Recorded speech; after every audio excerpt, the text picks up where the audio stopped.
Lo conozco desde que era muchachito porque éramos muy amigos de su padre, un gran persona, honesto y un gran criminólogo como Juan Manuel Mallorca. Ni más ni menos honesto, ¿no? Verdadera persona y conocedor de su trabajo que Javier Ignacio Mallorca, periodista e investigador. Ahí tienen cómo seguirlo, por cierto. Tanto tiempo, Javier Ignacio. Hace más de 3 meses que no hablamos. Yo creo que mucho más, Napoleón, pero igual es un gran placer. Bueno, para mí se hace más corto porque como siempre te leo, entonces se me hace muy corto. Tu más reciente trabajo tiene que ver con, recuerdas un poco el éxodo de Mariel, ¿no? Y lo que Castro hizo exactamente, Fidel Castro. Fue un éxodo en 1980, cuando él dijo que se vayan quien les dé la gana, pensando en que iba a parar todo aquello. Aquello fue una avalancha de gente, tanto en la Embajada de Perú como en la Embajada de Venezuela, hasta en los techos hay fotos de todo aquello. Lo cierto es que Castro aprovechó y sacó de las cárceles a delincuentes para, ya que todos iban para los Estados Unidos, para fastidiar a los Estados Unidos. De hecho, se hablaba en septiembre del 85 que solamente en cárceles de Miami-Dade había entre 350 y 400 delincuentes.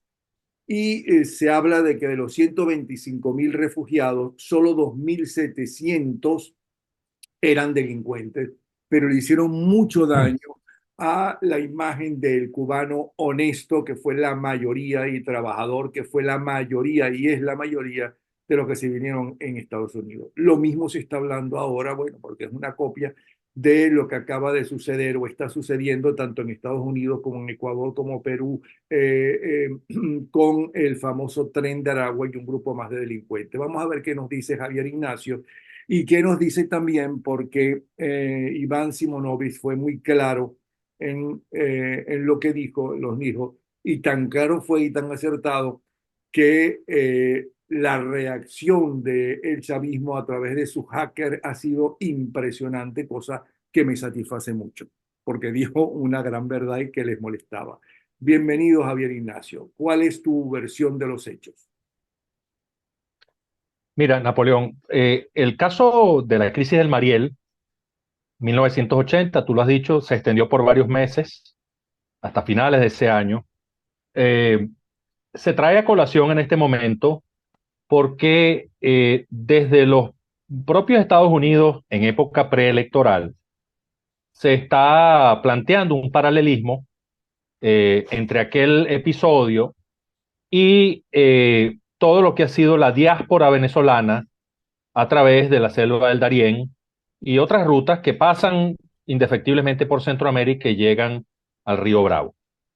Estamos hablando de, digamos, la última fase de la migración venezolana, porque los expertos han planteado que hubo varias fases, la una que viajó en avión, de gente profesional, digamos, extremadamente preparada, que no representaba una carga para Estados Unidos, más bien una especie de bono demográfico, pero esta, que es ya la tercera fase y que ha empezado desde hace, diría yo, un par de años ya, pues está causando muchísima incomodidad y está siendo utilizada como un issue importante en el debate político entre los republicanos pro-Trump y los demócratas que pretenden la reelección de Biden.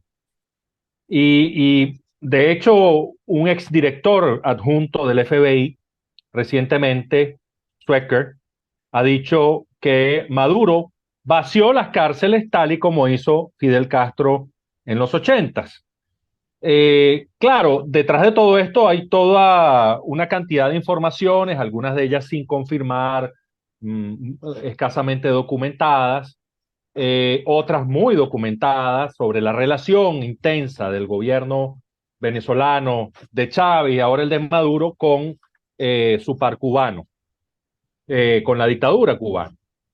Entonces, claro, eh, chocar contra eso es muy difícil y es necesario revisar los matices.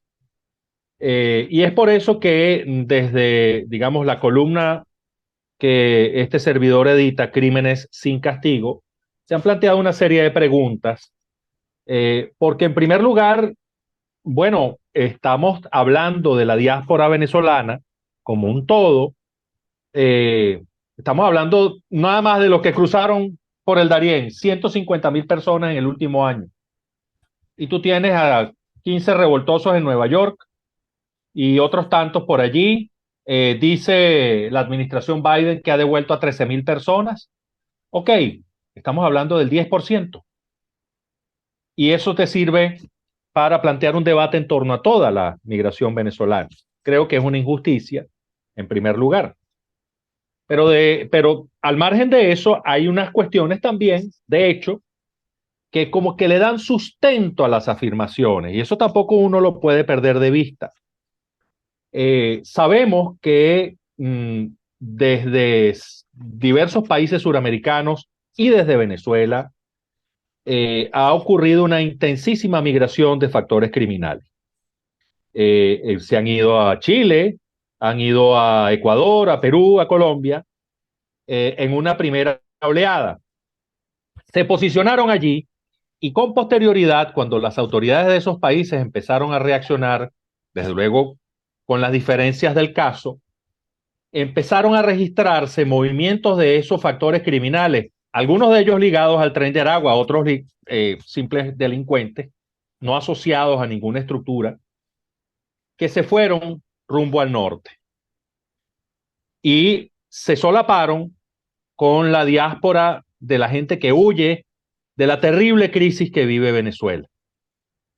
Entonces, claro, uno debe tratar de poner estas diferencias sobre la mesa, un poco para balancear las cosas y pedir una interlocución más informada, porque creo, Napoleón, que tal y como van las cosas, el día de mañana, si se vuelven a imponer los republicanos, pues va a haber una importante reversión de las medidas que se han tomado hasta ahora.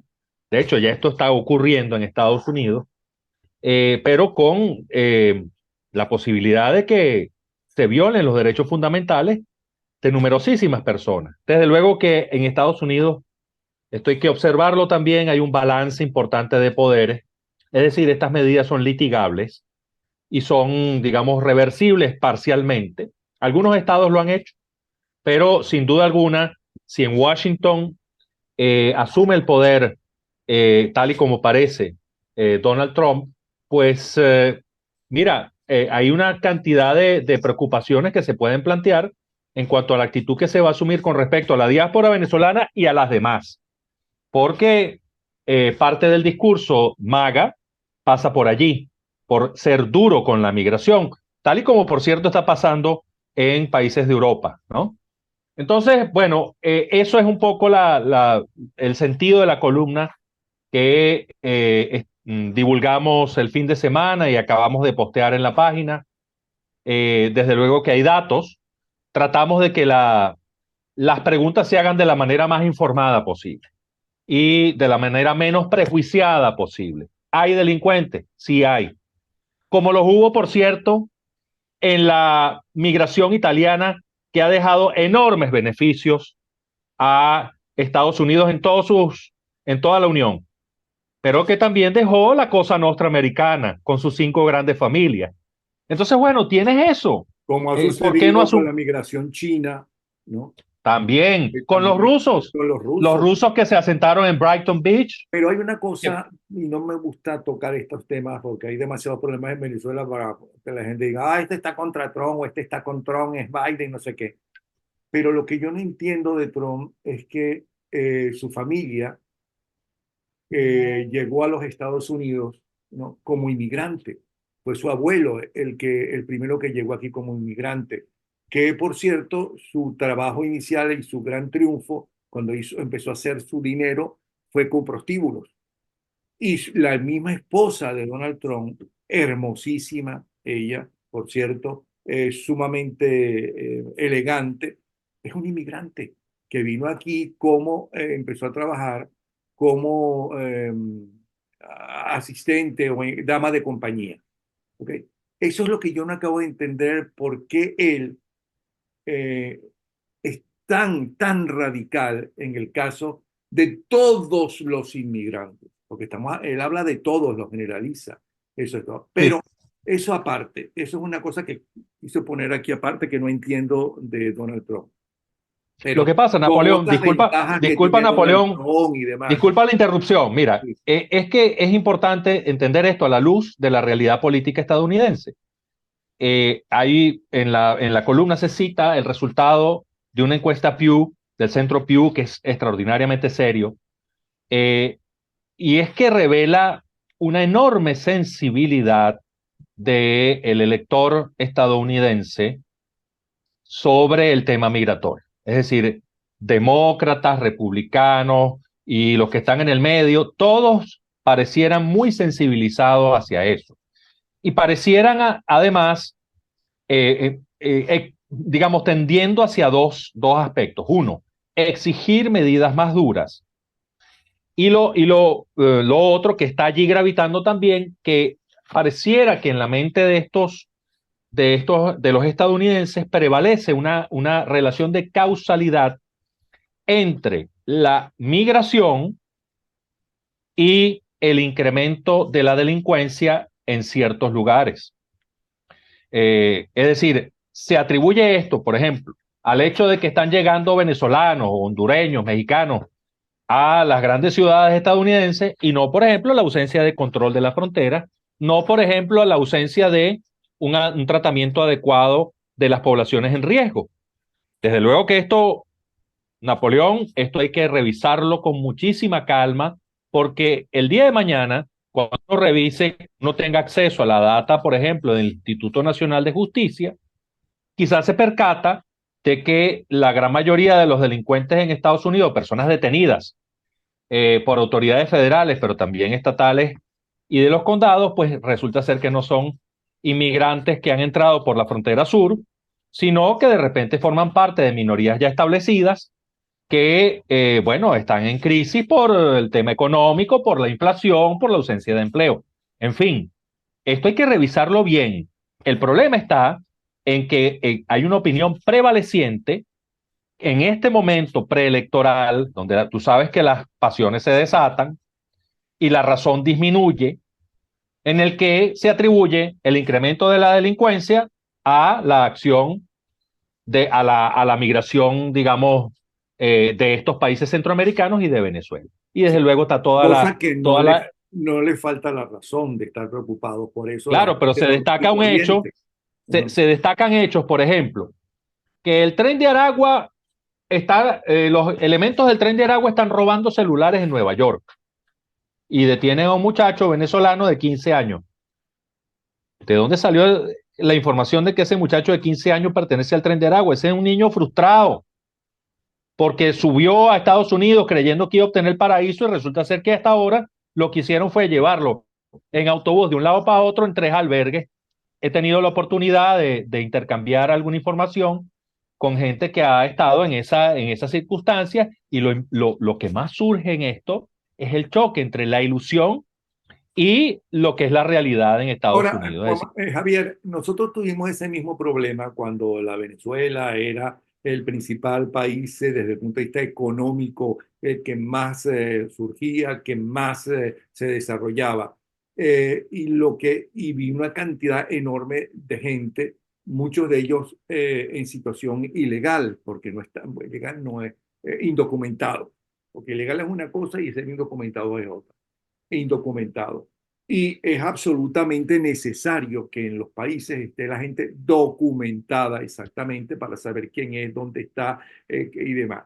Y lo que hizo con esas miles y miles de gente indocumentada, Carlos Andrés Pérez, creo que en el primer gobierno, fue pues legalizarlo. Es decir, ¿no? Que fueran, dónde trabaja usted, dónde vive, cuántos hijos tiene, no sé cuánto. Y entonces había un récord de toda esa gente.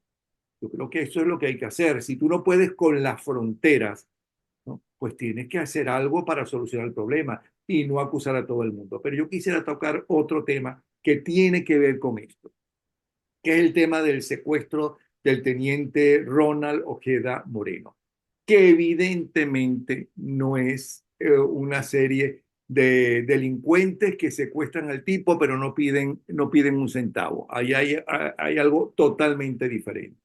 Unos acusan al gobierno chileno porque es un gobierno de izquierda, otros dicen, se meten con el propio teniente y demás. Pero hay varias cosas últimamente, en las últimas horas, que nos pueden dar un poco más de información, porque nadie tiene en este momento la verdad, ¿ok? Y a quien le corresponde investigar, para empezar, es al gobierno chileno. Por un lado, el subsecretario del Interior de Chile, Manuel Monsalve, calificó de total mentira la información publicada recientemente que apuntaba a que el secuestro del exmilitar venezolano se deba a un convenio de cooperación entre los dos países, convenio que efectivamente se hizo en enero, pero eso no tiene nada que ver para que sea parte de ese convenio. Y por otro lado, hay otra noticia que ya no es del régimen, porque muchos dirán, bueno, claro, esos mienten, no quieren responsabilizarse. Parlamentarios chilenos no descartan que el secuestro del exmilitar afecte su relación con el chavismo. O sea, que dan como un hecho que es el régimen venezolano que mandó a secuestrar y llevarse a este teniente. ¿Por qué razón? Unos dicen que es para decirle a los militares que, ojo, aunque salgas fuera del país, te agarramos. Cosa que no es nada nuevo en las dictaduras, ni de extrema derecha ni de extrema izquierda. Nada nuevo eso. Y menos en el caso de los Castro. ¿Qué piensas tú en base a lo que tienes, teniendo en cuenta que eres una persona que sí estás informado no solamente del mundo policial, sino también del mundo militar, en realidad de lo que pasa en el país? Y además una persona seria, honesta y que no está parcializada por un lado u otro, sino en búsqueda de la verdad. Bueno, lo primero que se debe decir es que en todos los juicios que se emitan en esta circunstancia, es necesario que prevalezca la prudencia. Hay que presumir que el teniente continúa con vida y que cualquier imprudencia, cualquier información que se emita de forma destemplada va a ponerlo en riesgo, en primer lugar. En segundo lugar, eh, hasta ahora, Napoleón, no se puede hablar de un secuestro.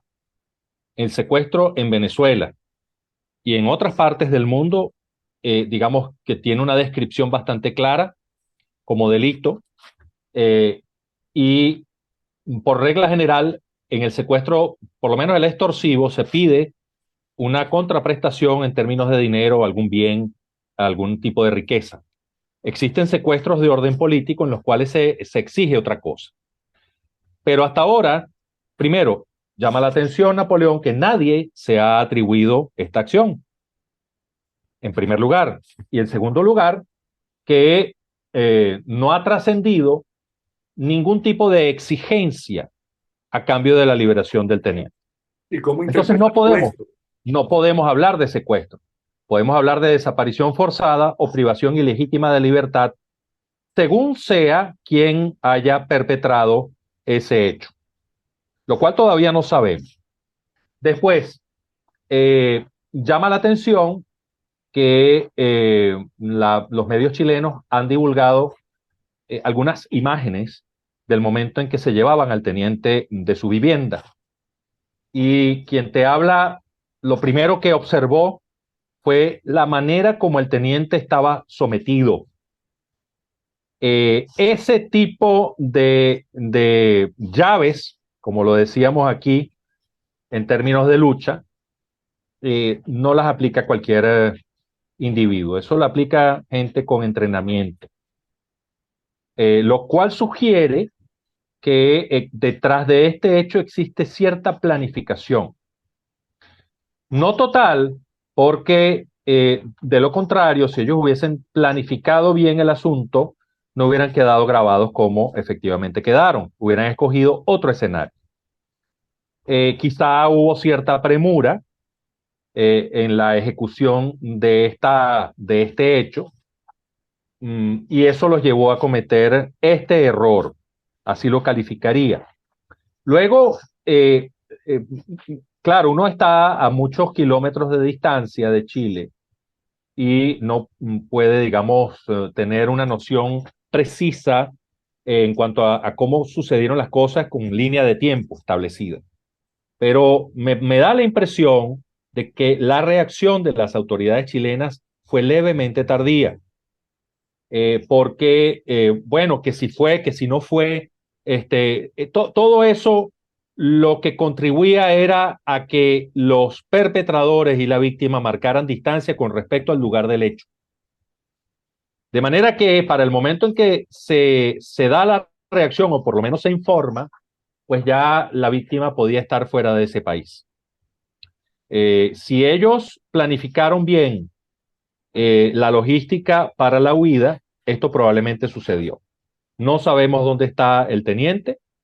Eh, Desde luego esperamos que todo esto se resuelva de la mejor manera posible y que se esclarezcan los hechos. Pero más allá de eso, Napoleón no podría afirmar nada.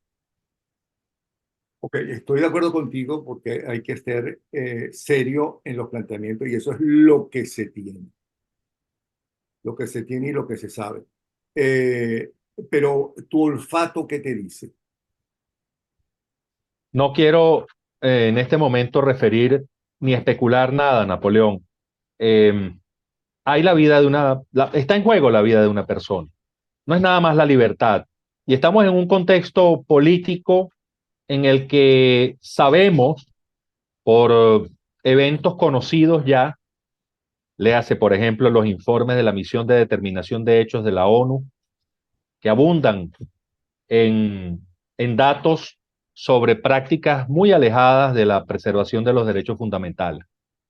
Entonces, no quisiera de verdad, Napoleón, especular nada, solamente en este momento, en esta digamos, coyuntura, lo que sí deseo es el más pronto esclarecimiento de la situación y que, por cierto, las autoridades chilenas que tan diligentes se han mostrado en otras oportunidades, por ejemplo, con respecto al tema Tren de Aragua, pues en este caso también lo sean.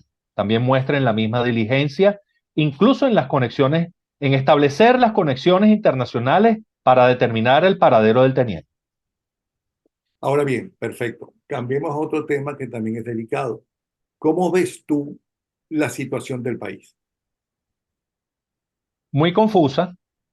Eh, Desde luego esto no tiene que ver solamente con el tema de seguridad ciudadana, porque aquí en Venezuela todos los factores económicos, sociales, de seguridad ciudadana y de otro tipo están cruzados por el factor político. Es decir, lo político domina o pareciera dominar todo lo demás. A partir de la firma del Acuerdo de Barbados, tan criticados por muchos, se generó cierto optimismo, se generó una esperanza de que de alguna forma la vía electoral era posible en Venezuela. Pero sabemos que el Acuerdo de Barbados ocasionó una gran fisura dentro del chavismo, dentro del oficialismo. Uno lo ve en perspectiva y no podría sino calificarlo de error para el oficialismo. El oficialismo comete errores, Napoleón, y bastantes. Y ese fue uno muy grande.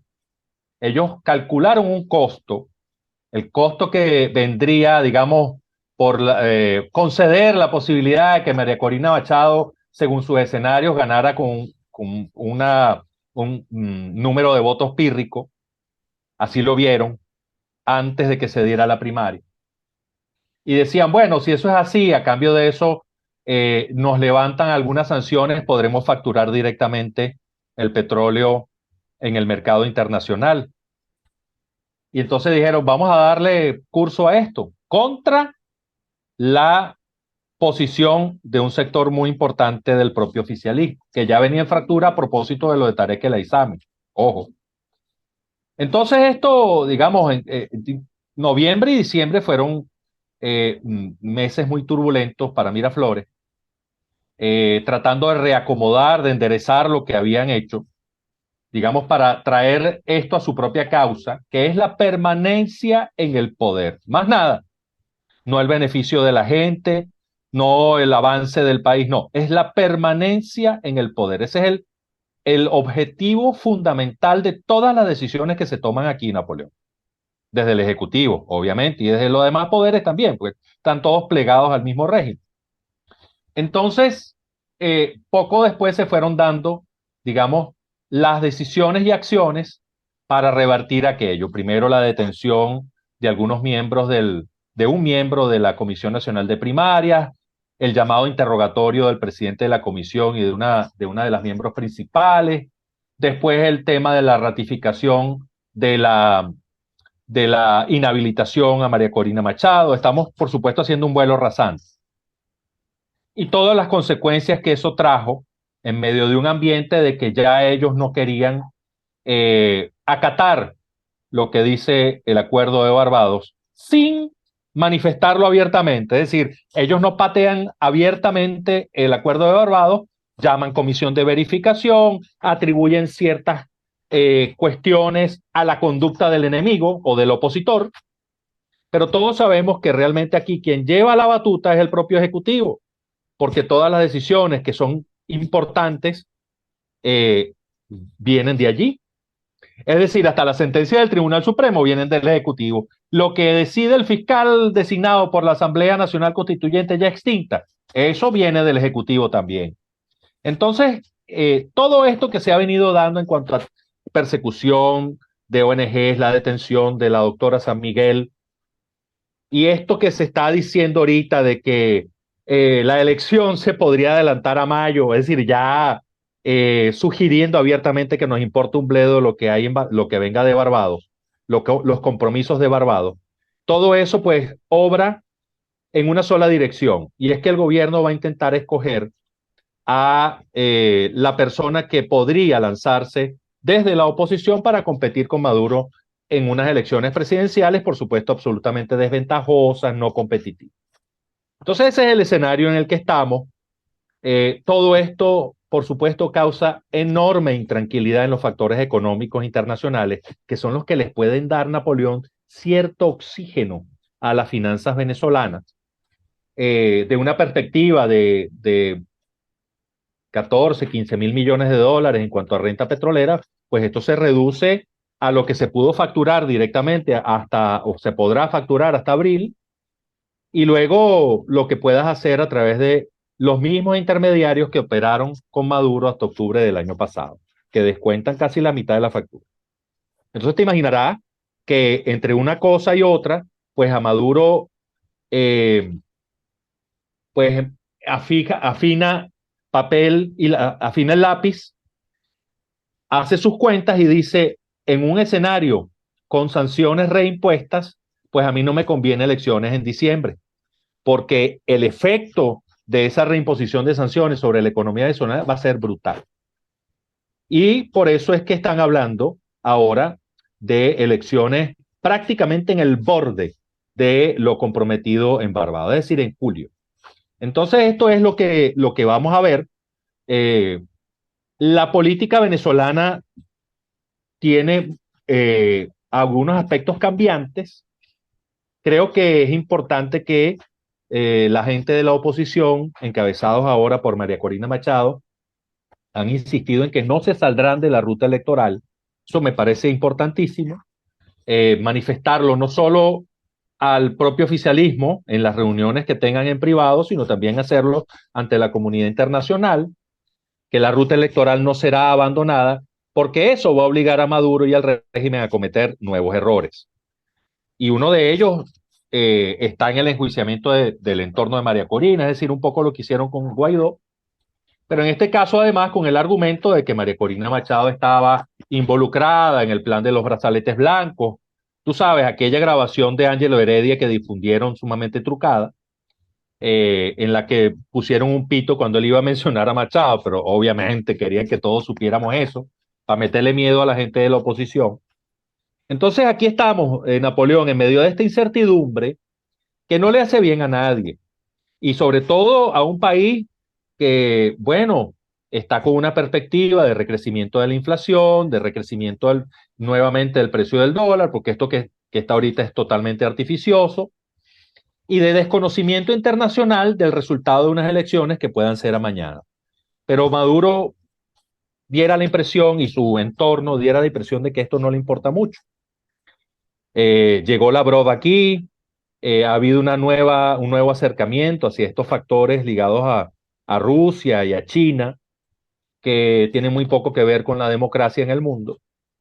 Y eso pues no es nada auspicioso. Aquí digamos, ese optimismo moderado, ese optimismo prudente que había a finales del año pasado, pues ya de eso queda muy poco, Napoleón. Ahora, ¿qué te puedes decir de novedad? ¿Qué pasa con Tarek El Alzami? Por fin. Y por otro lado, entonces, ¿tú no crees que si ellos pueden manejar el Consejo Supremo Electoral, que María Corina Machado no acepten o acepten que ella sea candidata, aunque le quiten, le roben después los votos? Bueno, desde luego que aquí entramos un poco en el plano de la especulación. Hay una información de muy buena fuente según la cual hasta hace muy poco el Ejecutivo, digamos, encarnado por Jorge Rodríguez ante la mesa de negociación, había insistido en el levantamiento de las sanciones personales. Esto es muy importante que la gente lo entienda. A ellos no les importa que si es PDVSA y la licencia 44, es decir, lo que realmente les preocupa en el largo término es que las sanciones personales sean levantadas, porque eso es lo que les permite disponer del dinero bien o mal habido. Eso por una parte. Entonces, eso estaba en negociación a cambio de la habilitación de María Corina Machado.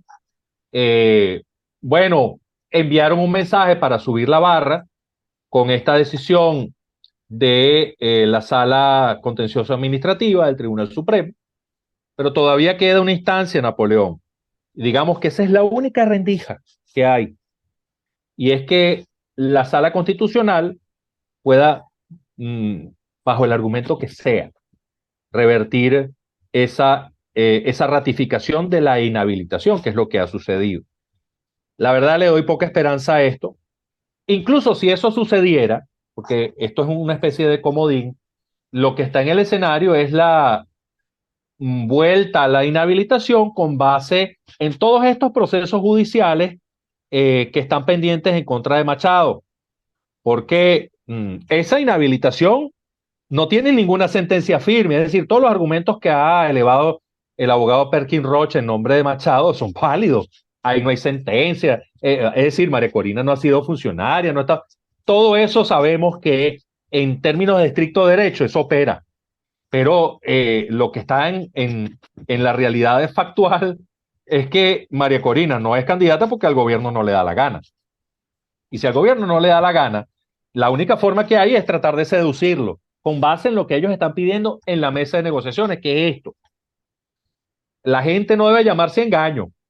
Ellos están pidiendo que les levanten las sanciones personales.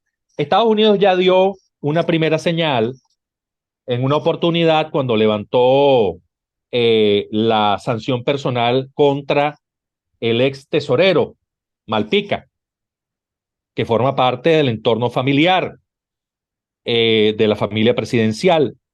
Esa señal fue enviada. Es decir, esto puede suceder, pero bueno, hay que ceder espacio, hay que dar señales de interés en el cumplimiento de las cosas, ¿no? Porque está pendiente allí el cumplimiento de Barbados. Entonces, eh, mientras ellos no se metan por ese carril, pues Estados Unidos muy difícilmente dará su brazo a torcer. Y desde luego, la salida de Juan González de la Subsecretaría de Estado, que era el interlocutor principal entre Washington y Miraflores, pues no es buena señal tampoco, ¿no? Entonces aquí hay que No reconstruir es los buena canales. señal para el régimen. Claro, pero tampoco es una señal de que las cosas de que la negociación vaya a avanzar, Napoleón. Es decir, estamos hablando de un proceso bien complejo. Alguien que lo ha visto muy de cerca explicaba en algún momento directamente que ninguna decisión, digamos, era tomada con digamos, con la noción de que esto iba a generar un efecto muy duradero, sino que por el contrario, ellos sabían que el gobierno había que llevarlo muy poco a poco, ¿ok? Como dicen por allí, un día a la vez. Ok, nos Y queda un así, minuto y ujú. interesantísimo, me hubiera gustado más tiempo para esto. Tarek El Alzami. Bueno, hasta, salvo mejor información, Tarek El Aissami sigue en Fuerte Tiuna. Eh, no está enjuiciado formalmente, pero tampoco está en libertad. Él está en una situación como una especie de área gris, de la que él tampoco, por cierto, ha intentado salirse. Algún gobierno extranjero ligado al Medio Oriente trató en un momento dado de mediar para llevarse lo que el gobierno se lo entregara, pero no, digamos, eso no iba a suceder. A Maduro y al entorno de él, especialmente a los grandes ganadores de la crisis de Tarek El Aissami, que son los hermanos Jorge y Delcy Rodríguez, pues a ellos les interesa que el señor se mantenga allí, ¿no? Que se quede allí en Fuerte Tiuna, en su casita, y que lo lleven a diario al Ministerio de la Defensa con su nueva escolta militar. Digamos que esa es la situación y así ha sido por lo menos desde diciembre, que fue cuando digamos, se hizo una revisión a fuentes a ver qué estaba pasando, ¿no? Al parecer no ha habido ningún cambio nuevo y diera la impresión, por cierto, que el gobierno de Maduro intenta echarle tierrita al caso PDVSA Cripto, ¿ok? Todo este escándalo que iba a ocasionar o que ocasionó de hecho el colapso del Estado por un breve tiempo, pues ya como que no conviene mucho refrescarlo porque nos estamos aproximando a la época electoral. Y entonces, cuando eso sucede, pues todo esto que representa un peso, una carga para la visión que pueda tenerse del gobierno y del régimen, pues trata de echarse a un lado. Y Maduro, esto hay que anotarlo también, Napoleón, Maduro en Venezuela domina la narrativa. Entonces, él es capaz de plantear temas para ponerlos sobre el tapete de una vez y eliminar otros, y hacer que esos otros temas salgan del interés público. Y lo hace, se ha afinado un mecanismo a tal efecto, es decir, este programa que tú tienes se sale de ese mecanismo, pero digamos, como esto hay muy poco. Y desde adentro de Venezuela, casi ninguno. Y los que podían operar están bloqueados. Entonces así se altera la ecología de la información y ocurre esto que les estoy diciendo, Maduro domina la narrativa y por lo tanto el caso PDVSA Cripto sale del Sí. debate público y entrará el de María Corina y otras, Ángelo Heredia, los brazaletes blancos, todo eso. Eso sí ahorita está en el interés. Gracias, Javier Ignacio Mallorca. Excelente periodista, excelente persona, excelente investigador. Un abrazo, ¿sí? Nos vemos. Gracias por invitarme, Napoleón, y por los No, juicios emitidos sobre mi trabajo. al revés, gracias por estar con nosotros. Un abrazo.